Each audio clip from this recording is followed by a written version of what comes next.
नमस्कार. आपण पाहतात नवराज्य लाईव्ह न्यूज. एक व्यक्ती आंदोलन करत आहे. त्यांच्या काही मागण्या आहेत आणि भर उन्हामध्ये इतकं तापमान आहे. डोक्यावर काही बांधलेलं नाही आहे, डोक्यावर छत नाही आहे आणि अशा परिस्थितीमध्ये एक व्यक्ती आंदोलन करतो आहे.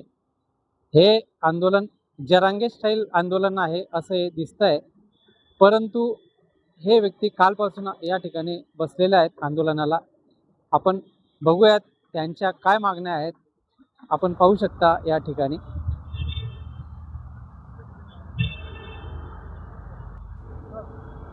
आपण त्यांच्याशी बोलूया, त्यांच्या काय मागण्या आहेत नेमक्या. दादा आपलं नाव सांगाल? तालुका भुसावळ, जिल्हा जळगाव. तुम्ही या ठिकाणी भर उन्हामध्ये आंदोलन करता आहात आणि आपल्या थोडक्यात काय मागण्या आहेत नेमकी? मुख्य मागणी काय आहे तुमची? ग्रामपंचायत कार्यालयामध्ये जो भ्रष्टाचार चाललेला आहे क्लार्कांचा किंवा जो निधी जमा झालेला आहे शासनाचा 50% जे सूट झालेला होता 1 डिसेंबर ते 1 डिसेंबरपर्यंत, त्यात जमा झालेले 25-30 लाखापैकी 15 ते 16 लाख रुपये कर्मचाऱ्यावर खर्च झाले. गावात विकास नाही, शून्य विकास, गटारी, नाल्या, खेड्या. त्यानंतर उत्पन्नाचा दाखला 21,000 शैक्षणिक करण्यासाठी पाहिजे, तो देत नसून मला तो जी आर नाही आहे, तलाट्यांचं म्हणणं आहे. आणि तिचे खुलेआम गोंद खनिज चालले आहे ते आम्ही शासनाचे मालक आहे.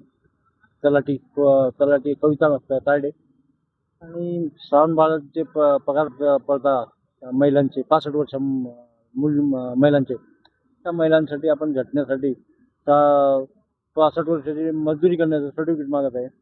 तर त्रुटी काढण्यासाठी तुटे मॅडम आहे, लुटे मॅडम आहे, अवघडे मॅडम आहे, शिंदे मॅडम आहे. म्हणजे त्यांना काहीतरी टेबल घालून पाहिजे काही, याच्या अर्थाने महिलांना विरोध आहे. तर माझं म्हणणं आहे की त्या 65 वर्षाच्या ज्यांच्याकडे 80 आर जमीन आहे, 1 बिघा पण नसून त्या महिलांना जर मला 65 वर्ष 66 वर्षात झालेले आहे, त्या महिलांना पगार झाले आहे, तर त्यांचा तुट्या न काढता पगार टाकण्याचा आमची इच्छा आहे.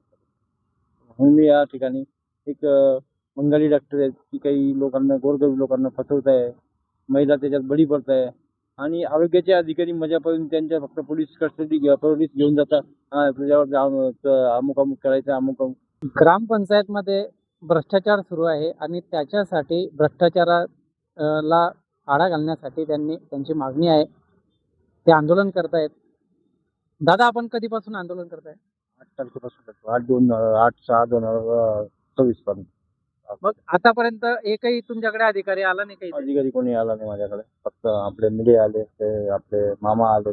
आणि आता तुमच्या समस्या भाऊंची तुम्ही कळवणार. आंदोलनाची दखल आतापर्यंत घेतली की नाही? कोणी नाही घेतली. 44 तापमान नसल्यावर कोणी तापमानावर दखल घेतली नाही. भर उन्हामध्ये या ठिकाणी ते आंदोलन करतायत आणि डोक्याला देखील त्यांनी काही बांधलेलं नाही आहे, डोक्यावरती छत नाही आहे. त्यांच्या आंदोलनाची दखल शासनाने घ्यावी यासाठी ते या ठिकाणी आंदोलन करतायत. मी Yogesh Sune, chief editor, Navrajya live news, Jalgaon.